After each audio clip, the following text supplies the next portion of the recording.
Hi everyone, it's Jilly here from funcraftstodo@home.com with a picture tutorial. Now I know this isn't the same as my usual tutorials that I sometimes upload on a Saturday.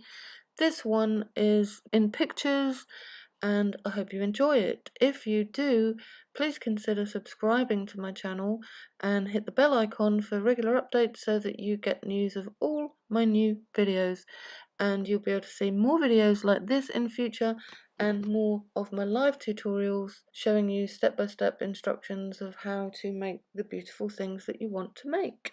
So let's dive in. First thing you need to do is gather your supplies and your tools.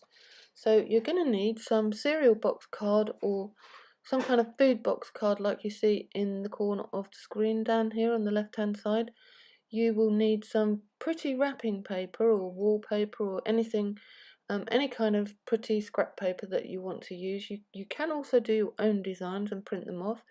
You will need a selection of small paper punches such as these ones here, the heart, the butterfly, the circles and the star. You're going to need some white glue, also called PVA glue or school glue.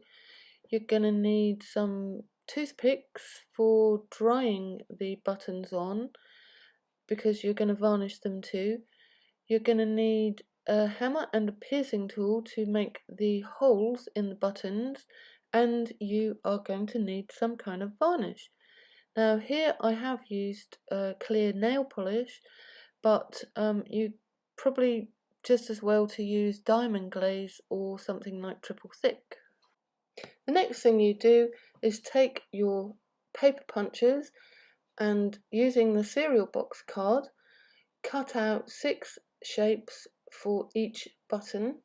If you don't have these paper punches, if you go to my blog, which is www.funcraftstodo@home.com, you will find links there to my Amazon shops where you will be able to buy punches similar to these ones.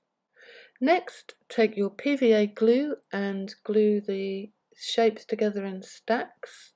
This is what they look like when they're dry, and when they are dry they're extremely strong. PVA glue makes them very strong. So do the same thing with all the shapes. And here are mine, all dry and ready for the next stage. So here's my choice of decorative paper, which I've cut into small pieces to make it easy to punch them. So you just simply punch out whatever decorative paper you want for each one of your buttons, and don't forget to do front and back. And here are mine laid out with shapes ready to stick on. Using a small amount of PVA glue, stick your paper onto your shapes, just like this. And now using your hammer and piercing tool, make 2 tiny holes in the front of your button. And then of course all that remains is for you to glaze your buttons with some varnish of your choice. You could use clear nail polish, or you could use something like diamond glaze, or even triple thick or dimensional magic, anything like that. And you're done. And the last thing is to sit back and admire your lovely buttons. Well, thank you for watching. I hope you enjoyed this, and I hope to see you in the next video. Bye!